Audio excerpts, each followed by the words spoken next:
Hi, welcome to this new video, and we're looking at F1 2018's photo mode in it. So I'm just going to quickly run through a demo on the screen of all of the options and the preset that you can save. So starting off with the camera, you can run through different drivers if you're in a race. You can pick from a range of cameras which pretty much reflect the driving views you've got, as well as arguably the most useful free cam one, which allows you to move around the car.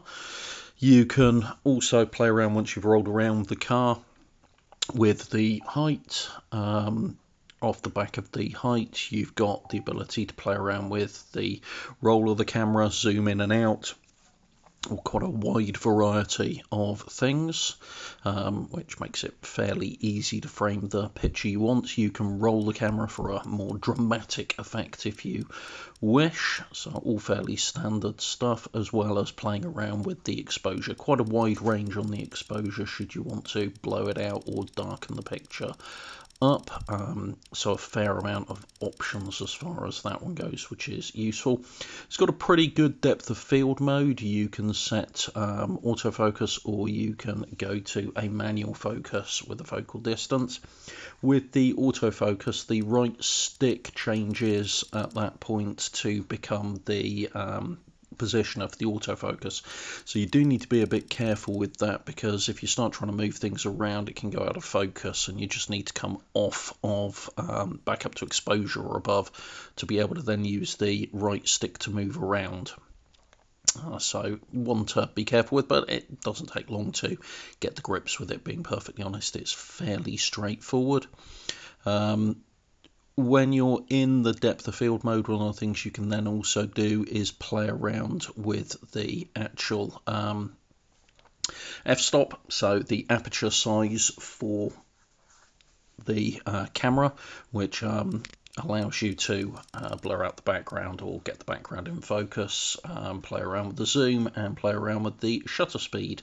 Obviously dropping the shutter speed down is going to give you a blurred background and a sense of movement. It will take a little while to render the picture when you're doing that to get the full effect, but it gives you a good idea of what's going on with regard to that. So all quite useful stuff from that point of view. And you can have a good play around with that.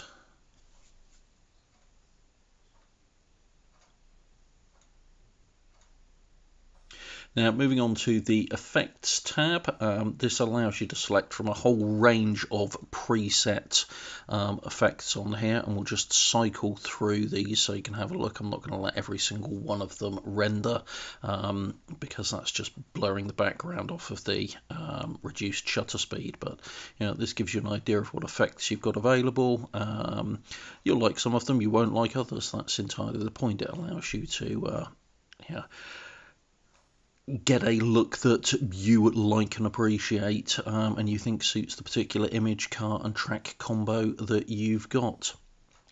There's the usual culprits in there, as well as some that you don't tend to see, so you can have a good play around with these. There's a reasonable selection, as you can see.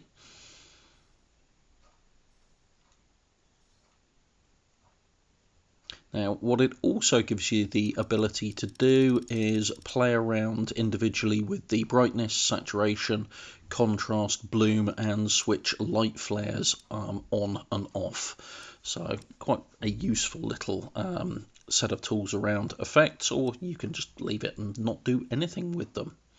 Overlays, you can turn the vignette on or off and change the vignette size. You can also switch grid lines on and off, and the grid lines will help you with positioning, and if you're trying to frame the picture in a specific way, it gives you some options around that. You can also change the position of the logo and which corner it's in. You can't turn the logo off, that's staying on there, so it's a bit of a shame if you wanted to get rid of the logo. And you can then change the environment, playing around with the time of day and also the weather.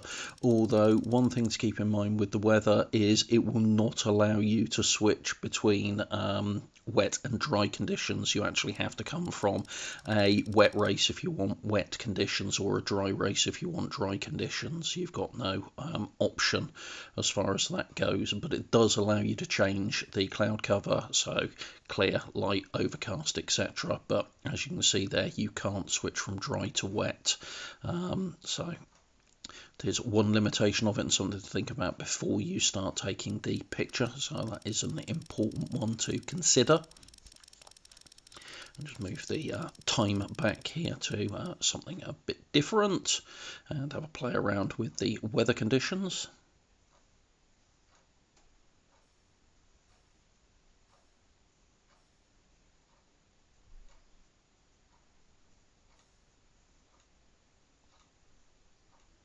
And then finally, you've got your vehicle setup, which allows you to play around with the tyres.